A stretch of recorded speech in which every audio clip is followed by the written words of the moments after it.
Avec ce petit vidéo qui sera assez court, on va faire une mise à jour concernant l'origine de l'épidémie euh, de variole simienne de 2022, qui s'est poursuivie un petit peu jusqu'en 2023.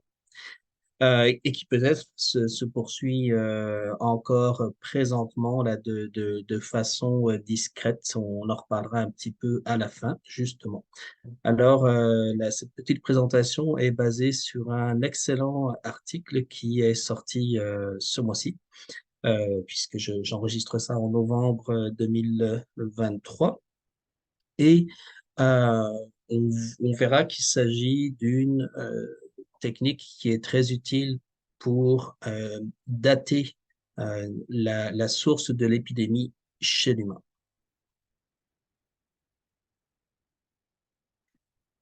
C'est- Voilà, donc on va commencer par présenter un petit peu euh, euh, les différentes souches de Mpox qui existent d'un point de vue phylogénétique. Donc, dépendant de là où, dépendant des vidéos que j'ai produites et que vous avez déjà consultées, vous savez bien ou pas ce qu'est la phylogénétique. Donc, c'est une méthode qui permet de lier entre elles différentes souches d'un même organisme, dépendant de la distance génétique qui les sépare, c'est-à-dire en gros, dépendant du nombre de mutations qui les différencient. Alors, sur un arbre phylogénétique tel que celui qui est représenté ici, deux souches de virus, donc les souches se trouvent à l'extrémité de ce qu'on appelle les branches de l'arbre, deux souches de virus vont être très proches phylogénétiquement lorsque la distance pour aller d'une extrémité d'une branche à une autre est petite. Et ça signifie qu'il y a très peu de mutations qui séparent ces deux souches. Lorsque deux souches sont plus éloignées sur l'arbre, par exemple, si on compare celle-ci avec celle-ci, eh bien, vous voyez que maintenant, il faut qu'on parcourt toute cette distance pour se rendre de l'une à l'autre. Et ça reflète le fait qu'il y a beaucoup plus de mutations qui séparent ces deux souches. Autrement dit, leur ancêtre commun, qui se trouve ici, est plus reculé dans le temps.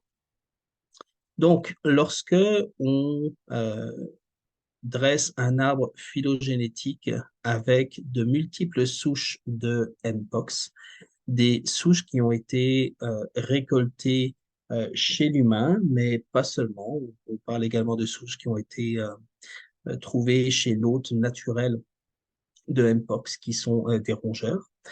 Euh, Eh bien, on voit que c'est un virus qui se sépare en trois clades. Ok. Donc, clade, c'est un terme de génétique des populations pour désigner, dans le fond, un groupe de souches qui sont relativement proches les unes des autres. Donc, il y a la clade 1 qu'on trouve principalement en Afrique centrale et essentiellement en République démocratique du Congo. C'est la souche qui a donné lieu au plus grand nombre de cas de Mpox historiquement, jusqu'à l'épidémie de 2022. Ensuite, on a la clade 2 qui, elle, euh, est présente plutôt en Afrique de l'Ouest et le foyer principal se trouve au Nigeria. À l'intérieur de la clade 2, en fait, on a deux sous-clades, c'est-à-dire 2A et 2B. Et la clade 2B, c'est celle qui a donné source à l'épidémie de 2022. Et en réalité, si on séquence, en fait, si on regarde la séquence de tous les virus récents de Mpox, ceux collectés dans les dernières années, eh bien, on voit que ils appartiennent à la classe 2B. Et on sait aussi que l'épidémie, la source de cette épidémie, c'est justement le Nigeria. Donc, la question qu'on peut se poser concernant Mpox, sachant, comme on le sait, que c'est une zoonose, c'est-à-dire c'est un virus qui à l'origine euh, provient de d'hôtes qui sont des rongeurs qui se trouvent donc en Afrique, eh bien, est-ce que euh, les virus de la clade 2B, ok, euh, sont apparus dans l'humain via de multiples introductions de virus à partir des rongeurs, c'est-à-dire est-ce qu'il y a très régulièrement des nouvelles introductions depuis les rongeurs, ou bien est-ce qu'il s'agit en fait d'une seule épidémie qui se poursuivrait depuis plusieurs années sans qu'on en ait eu conscience jusqu'à présent. Alors, euh, c'est à cette hypothèse que l'étude va répondre. Et pour cela, il se base sur euh, une observation très utile qui est justement de regarder la nature exacte des mutations qui apparaissent dans les souches de virus. Et sur l'axe des X ici, vous avez un certain nombre en fait, ce sont des dinucléotides qui sont touchés par des mutations. On va pas entrer dans les détails, mais sachez seulement que certaines de ces mutations touchant ces dinucléotides sont spécifiques à l'humain, c'est-à-dire que dans les cellules humaines, ces mutations vont apparaître alors qu'elles ne vont pas apparaître dans les cellules de rongeurs. Et ça, c'est lié au fait que ces mutations sont causées par plusieurs enzymes qui sont de la famille ApoBec3. Donc ApoBec3, ce sont des enzymes humaines qu'on trouve également dans euh, des espèces de primates non humains, mais qu'on ne va pas trouver chez les rongeurs. Donc évidemment, bah, ça va être euh, très utile parce qu'on va pouvoir déterminer quel est le pourcentage de mutations qui sont apparues chez l'humain versus des mutations qui seraient apparues dans un autre hôte.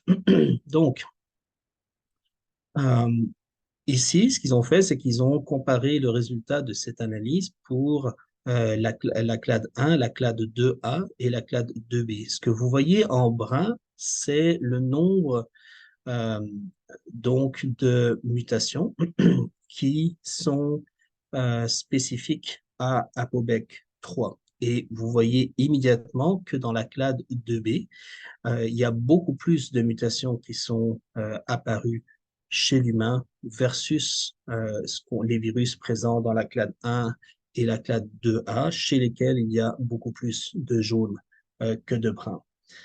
Donc, les virus de la clade 2B semblent avoir évolué chez l'humain pendant un certain temps. Euh, alors, est-ce que ça signifie qu'ils ont évolué d'une façon continue et qu'il s'agit d'une seule épidémie? Eh bien, la réponse est oui. Et ça, c'est ce qui va être montré, euh, ce- en fait, ce qui va être résumé sur cette figure dans lesquelles on dresse le nombre de mutations qui sont spécifiques à ApoBec3 pour un certain nombre de souches de virus de cette clade 2B.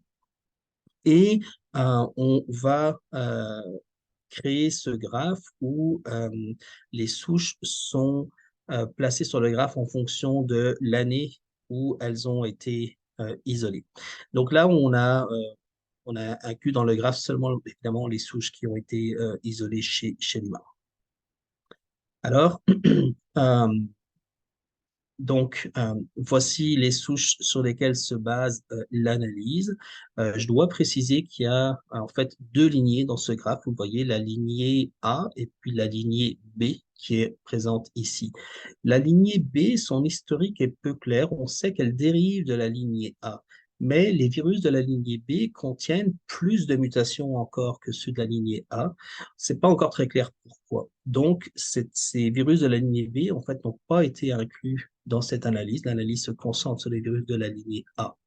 Et quand on réalise un tel graphe, vous voyez tout de suite que plus on avance dans le temps, plus il y a de mutations qui sont spécifiques à l'humain parce qu'elles ont été causées par Apobeck.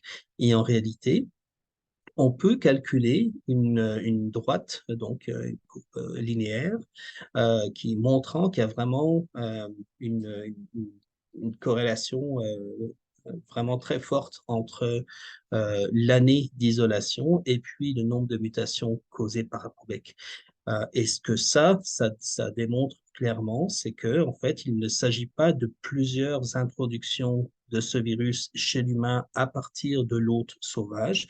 Il s'agit en fait d'une épidémie qui dérive euh, fort possiblement d'une seule introduction du virus qui se serait déroulée il y a un certain temps. Alors, quand est-ce que cette introduction aurait eu lieu exactement? Pour le savoir, en fait, c'est pas si difficile. On peut simplement, à partir de la droite euh, qu'on a identifiée ici, on peut remonter à l'origine de l'émergence de ce virus chez l'humain. Donc là, vous voyez que bon, il y a évidemment une certaine marge d'incertitude dépendant de quelle mutation on considère, etc., etc., etc. C'est pas des détails très importants, mais il suffit de dire que euh, l'analyse montre que le virus serait apparu dans l'espèce humaine en 2015 et il se répliquerait d'une façon continue depuis 2015. Et c'est seulement en 2022 que, dans le fond, l'un de ces virus a été à l'origine de la grosse épidémie de Mpox qui a été sans précédent et qui a touché le monde entier. Donc, je précise que euh, ces virus de l'épidémie, de la grosse épidémie de 2022 n'ont en fait même pas été ajoutés sur ce schéma parce que s'ils l'avaient ajouté, dans le fond, ils auraient un très gros nuage très dense ici. Ce ne serait pas très utile. Ils se sont concentrés sur des virus qui avaient été isolés avant le début de l'épidémie. En fait, il y en a un seul qui représente l'épidémie ici. Euh, donc, le virus a été introduit chez l'humain en 2015 et c'est maintenant clairement un virus humain. Alors, euh, considérant que le virus évolue de façon continuelle, évidemment, le risque, c'est que le virus continue à s'adapter à l'espèce humaine, accumule de nouvelles mutations qui pourraient lui apporter comme bénéfice d'être transmis encore plus efficacement d'un humain à un autre. On peut comparer ça, par exemple, avec ce qu'on a connu avec COVID-19, dans lequel les mutations des souches Omicron permettent à ces virus d'être transmis extrêmement efficacement d'un humain à un autre comparé aux, euh, aux souches précédentes de Omicron. Euh, Évidemment, Mpox est en théorie un virus beaucoup plus facile à éradiquer que des virus respiratoires tels que COVID-19. Donc, c'est possible euh, de stopper l'épidémie complètement. Encore faut-il avoir les moyens d'intervenir pour arrêter les foyers de propagation de ce virus. Au niveau international, l'épidémie est à peu près contenue. Euh, mais c'est clair que au Nigeria, il pourrait y avoir encore des foyers de propagation de ce virus, d'autant plus que des interventions de prévention des transmissions doivent se faire essentiellement dans la communauté gay, puisque c'est celle qui est euh, touchés de façon prédominante par cette épidémie, et pas toute la communauté gay, mais essentiellement les hommes gays qui ont des relations avec de multiples partenaires par année. Et ça, c'est quelque chose qui est certainement plus difficile à faire dans certains pays, euh, on va dire, plus conservateurs au niveau de la morale et où les gens se cachent davantage. OK?